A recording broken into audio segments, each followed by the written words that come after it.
بسم اللہ الرحمن الرحیم۔ سلطان مراد چہارم جو سلطنت عثمانیہ کے ایک بہت ہی مشہور اور بہادر سلطان تھے، ان کو فاتح بغداد کے نام سے بھی جانا جاتا تھا۔ ان کا ایک بہت ہی مشہور واقعہ کہ ایک رات یہ بہت زیادہ بے چین ہو رہے تھے اور اس بے چینی کی وجہ سمجھ نہیں آ رہی تھی، تو انہوں نے اپنے سب سے قریبی بادشاہ کو طلب کیا،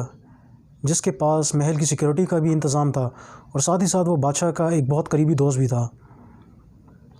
اس بادشاہ کی طلبی پر سلطان مراد نے اس سے سوال کیا کہ آج میں بہت بے چین ہو رہا ہوں اور اس کی وجہ سمجھنے سے قاصر ہوں،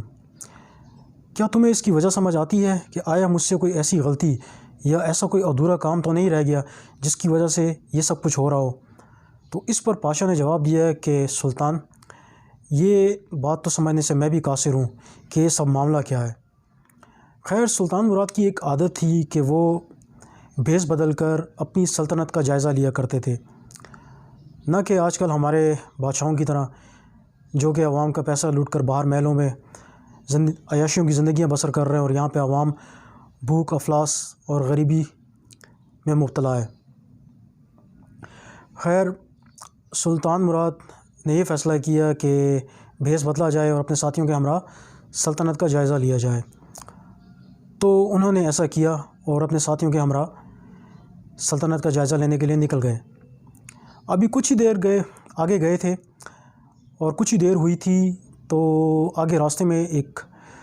ندی نظر آئی اور ندی کے کنارے ایک شخص کو گرا ہوا پایا۔ سلطان رکے اور اس شخص کو جب دیکھا تو اس کو مردہ حالت میں پایا اور آس پاس لوگ چہل قدمی کر رہے تھے اور کوئی بھی اس کے پاس نہیں آ رہا تھا۔ یہ سب معاملہ دیکھنے کے بعد سلطان بہت حیران ہوئے اور ان لوگوں کو آواز دی کہ رکو۔ سلطان کی آواز سننے کے بعد وہ لوگ رکے، لیکن سلطان کو پہچان نہ سکے اور ان سے سوال کیا کہ کیا بات ہے؟ تو اس پر سلطان نے کہا کہ یہ شخص کون ہے؟ یہ یہاں پر گرا ہوا ہے مردہ حالت میں، اس کے کوئی قریب بھی نہیں آ رہا، اور اس کے گھر والے کہاں ہیں اور اس کو یہاں سے کوئی اٹھاتا کیوں نہیں ہے؟ تو اس پر ایک شخص نے جواب دیا کہ یہ ایک بہت برا آدمی ہے، یہ شرابی ہے، زانی ہے۔ تو اس پر سلطان نے جواب دیا کہ یہ کیا یہ امت محمدی میں سے نہیں؟ چلو اسے اٹھاتے ہیں اور اسے گھر لے جاتے ہیں۔ اس پر لوگوں نے سلطان کے ہمراہ شخص کو اٹھایا اور اس کے گھر کی طرف چل دیے۔ جب اس کے گھر پہنچے تو اس کی بیوی نے اپنے شوہر کو مردہ حالت میں دیکھ کر زار و قطار رونا شروع کر دیا۔ سلطان اور اس کے ساتھی جو تھے وہ اس کے گھر ہی رک گئے اور باقی لوگ وہاں سے چل دیے۔ اس کی بیوی روتے روتے یہ کہتی رہی کہ میں گواہی دیتی ہوں کہ تو اللہ کا ولی اور نیک لوگوں میں سے ہے۔ یہ سن کر سلطان بہت حیران ہوئے اور اس کی بیوی سے کہا کہ یہ کیا کہہ رہی ہو؟ میں نے تو لوگوں سے اس کے متعلق کچھ اور ہی سنا ہے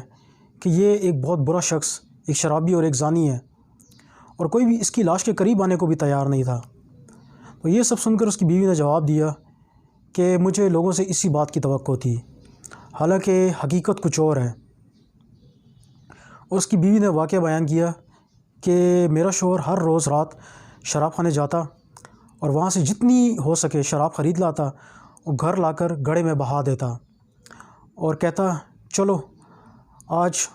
کچھ تو مسلمانوں کا گناہوں کا بوجھ میں نے کم کر دیا۔ اسی طرح وہ طوائفوں کی طرف رات کو ان کے گھر جاتا اور ان کی جو رات کی اجرت بنتی تھی وہ انہیں ادا کرتا اور انہیں کہتا کہ دروازے بند کر لو اور کوئی بھی تم لوگوں کے پاس نہ آئے، اور گھر آ کر کہتا کہ الحمدللہ آج اس عورت اور مسلمان نوجوان جو قوم ہے ان کے گناہوں کا کچھ بوجھ تو میں نے کم کر دیا۔ لوگ جو ہیں وہ اس شخص کو طوائفوں اور شراب خانے میں آتے جاتے دیکھتے تھے، اور یہ سب معاملہ دیکھنے کے بعد میں اسے ہمیشہ کہتی تھی کہ یاد رکھ کہ جب تو مر جائے گا تو نہ تجھے کوئی غسل دینے والا ہوگا، نہ تیری کوئی نماز جنازہ پڑھائے گا اور نہ تجھے دفنایا جائے گا۔ تو میرا شوہر ہمیشہ مجھے مسکرا کر یہ کہہ دیتا کہ پگلی، میرا نماز جنازہ تو وقت کا بادشاہ، وقت کے اولیاء اور علماء کرام پڑھائیں گے۔ یہ سب معاملہ سننے کے بعد سلطان مراد رو دیے اور اس کی بیوی سے کہا کہ میں سلطان مراد ہوں، اور تمہارے شوہر کا غسل، اس کی تدفین اور اس کا نماز جنازہ ہم ادا کریں گے۔ تاریخ گواہ ہے کہ وقت کے بادشاہ،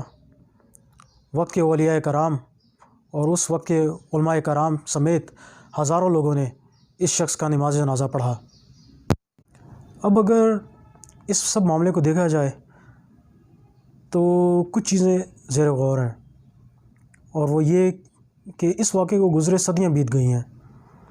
لیکن آج بھی یہ واقعہ ہمارے کانوں میں گونجتا ہے۔ یہ واقعہ ہمیں ایک بہت ہی اسٹرانگ میسیج دیتا ہے، اور وہ یہ کہ نیکی اور بھلائی کا کام کبھی رکنا نہیں چاہیے، محض وہ اللہ تعالیٰ کی خوشنودی حاصل کرنے کے لیے ہو، نہ کہ لوگوں کی خوشنودی حاصل کرنے کے لیے۔ کیونکہ اگر ہم نیکی اس نیت سے کرتے ہیں کہ اس نیکی کو کرنے کے بعد ہم اپنے رب کو بھی راضی کر لیں گے اور کسی شخص کو گناہوں سے بچا لیں گے یا روک لیں گے، تو یاد رکھیں کہ اس کا صلہ ہمیں دنیا اور آخرت دونوں میں ملے گا۔ اور اگر ہم نیکی اس نیت سے کرتے ہیں کہ ہمیں لوگوں سے بھی شاباشی ملے گی اور ان سے ہمیں ریوارڈ ملے گا، یا وہ ہمیں اس چیز کا صلہ دیں گے، تو پھر ایسی نیکی یا منافقت کرنے سے بہتر ہے کہ کچھ نہ ہی کیا جائے۔ اب اگر اس واقعے کی جو یہ پوری سٹوری ہے اس کو ہم اپنی زندگیوں میں امپلیمنٹ کر لیں تو میرے خیال میں ہم اپنے رب اور اپنے رسول کو بھی راضی کر لیں گے اور اپنی دین و دنیا دونوں سنوار لیں گے۔ اب میرا کہنے کا ایگزیکٹ یہ مطلب بھی نہیں ہے کہ ہم اسی راستے پہ چل پڑیں کہ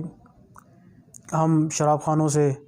شرابیں خرید کے گھروں میں جو ہیں اس کو جو گرائیں، یا ہم طوائفوں جو کہ ان کی اجرت دیں اور انہیں گناہوں سے بچائیں۔ ہم اپنی چادر کے اندر رہ کر بہت سے ایسے جو ہمارے معاشرے میں گناہ ہو رہے ہیں ان کو ہم روک سکتے ہیں جتنی ہماری استطاعت ہے، کیونکہ اللہ تعالیٰ صرف نیت دیکھتا ہے۔ اگر ہماری نیت یہ ہے کہ ہم نے کسی کو گناہ کرنے سے بچانا ہے اور ہم نے اپنے رب کی خوشنودی حاصل کرنی ہے، یا ہمارے ارد گرد معاشرے میں جس قسم کے گناہ یا جس قسم کے غلط کام سرزد ہو رہے ہیں تو اس کو روکنے میں اگر ہم اپنی تھوڑی سی بھی کنٹریبیوشن کر لیں تو میرے خیال میں یہ بہت ہے۔ اللہ تعالیٰ ہم سب کا حامی و ناظر ہو اور ہمیں نیکی اور بھلائی کے کام کرنے کی توفیق عطا کرے۔